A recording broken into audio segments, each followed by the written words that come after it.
Welcome to the first update of 2020. I'd like to thank everyone who submitted suggestions for a new name for this monthly video update.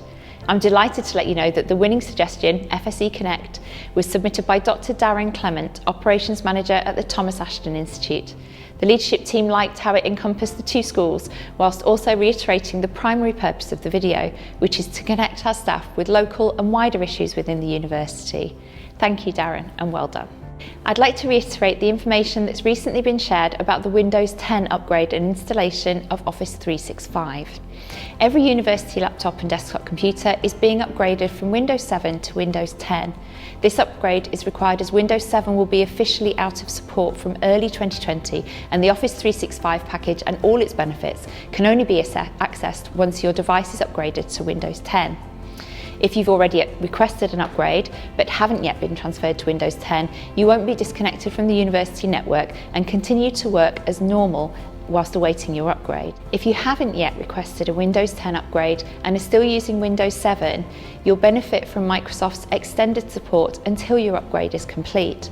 However, your request must be submitted as soon as possible, as the extension to this support is temporary. You can easily tell whether you're using Windows 7 or Windows 10 by looking at the Windows icon in the taskbar, which is usually at the bottom left of your screen, as per the image being shown. The Windows 7 icon is circular and multicoloured, whereas the Windows 10 icon is solid white.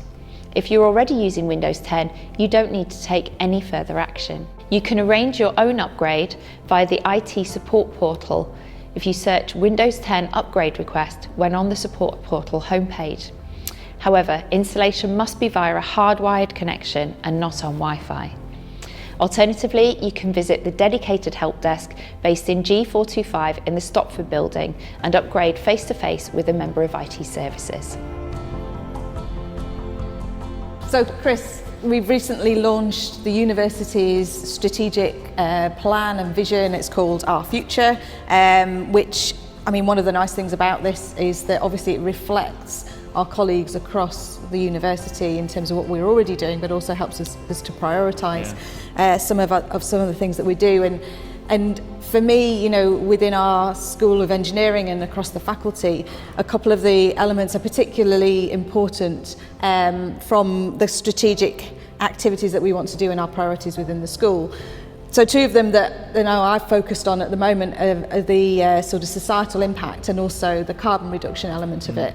And this is something that we're doing within the school in terms of a number of initiatives. So we're running some different activities, and these are also across the faculty, and you know, this collaboration across our two schools obviously being really important.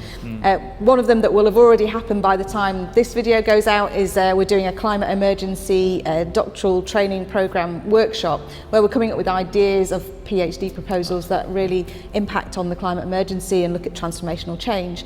And I know that there's going to be another one that we're running this month on modelling for science and engineering across the schools of natural sciences and engineering as well. So, you know, it's really exciting to see some of those activities, you know, that we're going to be running in the schools, but reflected also in this new strategic vision.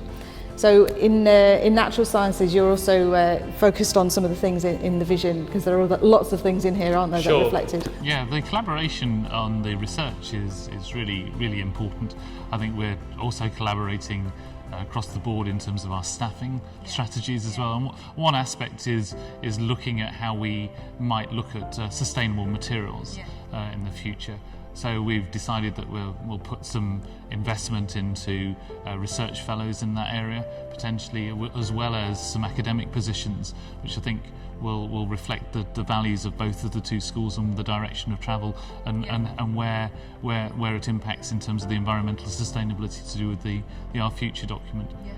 Part of the Our Future document also talks about global influence and innovation, and to try and cement some of that, we've had a trip to India more recently in November, but in the future we will have a faculty trip to China in March, hopefully, where we'll be working with our business engagement teams, our internationalisation teams, our admissions and recruitment teams, as well as the alumni office to strengthen the links with the universities in China, the business links that we might have in China. That sort of our people and the values side of things is really also important in terms of how we operate more generally within and how we interact between our students and our staff, and between the PS staff and the academic staff, and we're doing that.